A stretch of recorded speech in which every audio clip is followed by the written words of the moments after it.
ఏదో ఒక గదిలో తలుపులు కిటికీలు మూసుకుని ఒంటరిగా కూర్చోవటం ఏకాంతమని మీరు భావిస్తున్నారు, కాని అది ఏకాంతం కాదు, ఏకాకితనము.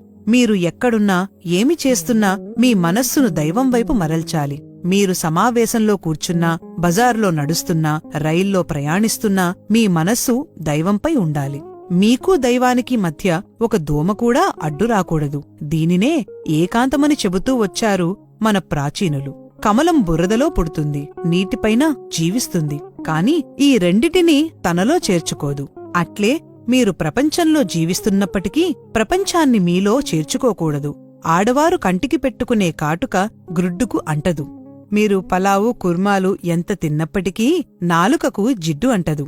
అట్లే మీరు జగత్తులో ఉన్నప్పటికీ జగత్తు మిమ్మల్ని అంటకూడదు. సుఖదుఖములతో గాని సంయోగ వియోగములతో కాని మీకు సంబంధం ఉండకూడదు.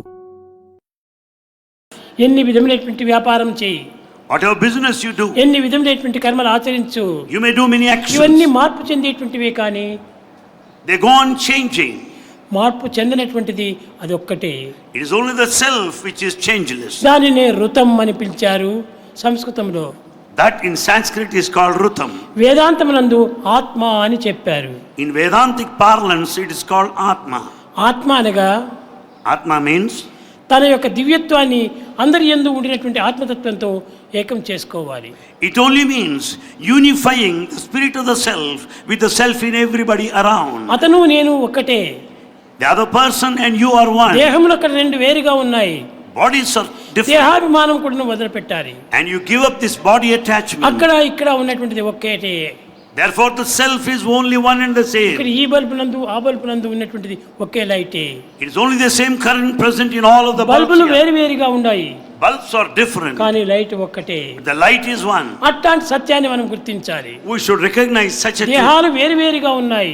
Bodies are different. కానీ ఆత్మ ఒక్కటే. But the self is one. ఏకాత్మ సర్వభూతాంతరాత్మ అన్నారు. The same self is present in all of the beings. సర్వులకు ఉపకారం గావించుకునేటువంటి యొక్క సద్భావము, ఉన్నత భావము, ఉత్తమ భావము మనం పెంచుకోవాలి. ఎవరికి మనం అపకారం చేయకూడదు. అపకారం అనేటువంటిది మనకే అపకారం. నేడు ఒకరికి అపకారం చేస్తున్నానంటే రేపటి దినం నీకు 10 అపకారాలు జరుగుతుంది. కనుకనే నీవు అపకారాలు పెంచుకున్న వాడవుతావు. అపకారం చేయవద్దు. ఎవరికి ఏ విధమైనటువంటి ద్రోహం చల్పవద్దు. ఎవరిని ఏ విధంగా దూషించవద్దు. ఈ దూషణ భూషణ తిరస్కారములు పురస్కారములు అన్ని కూడా ప్రాకృతమైన జగత్తు. ఇవన్నీ ప్రవృత్తి లక్షణాలే కానీ నివృత్తి లక్షణాలు కాదు. ఇవంతా కూడా నెగిటివ్ లక్షణాలు. కానీ పాజిటివ్ క్వాలిటీ నీవు పెంచుకోవాలి. ప్రేమిస్తురా, You love everybody. కాబట్టి అందరూ నిన్ను ప్రేమిస్తారు.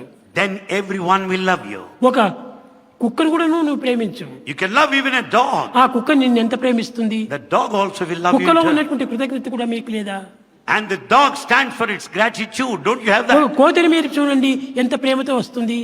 And you call any animal, it comes so close to you. విదేశీయులు పోయి చూస్తే ఇక్కడ కుక్కను పెంచుకుంటుంటారు, పిల్లిని పెంచుకుంటుంటారు, కోతిని పెంచుకుంటుంటారు, ఆడుకుంటుంటారు. You find many of the foreigners having so many pets like cats and dogs and so on.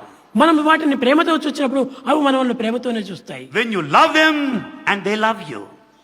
నీవు దానిని క్రోధంతో చూస్తే అవి నిన్ను క్రోధంతోనే If చూస్తాయి. you don't have love towards these pets, you will not receive భావం love. తద్భవతి. As is your feeling, so will be your experience. కనుకనే నీ యొక్క చెడ్డ భావములే నీకు ఆ రియాక్షన్, రీసౌండ్ అండ్ రిఫ్లెక్షన్ గా వస్తున్నాయి. It's only your bad thought that comes back to you in the form of reaction, reflection and resound.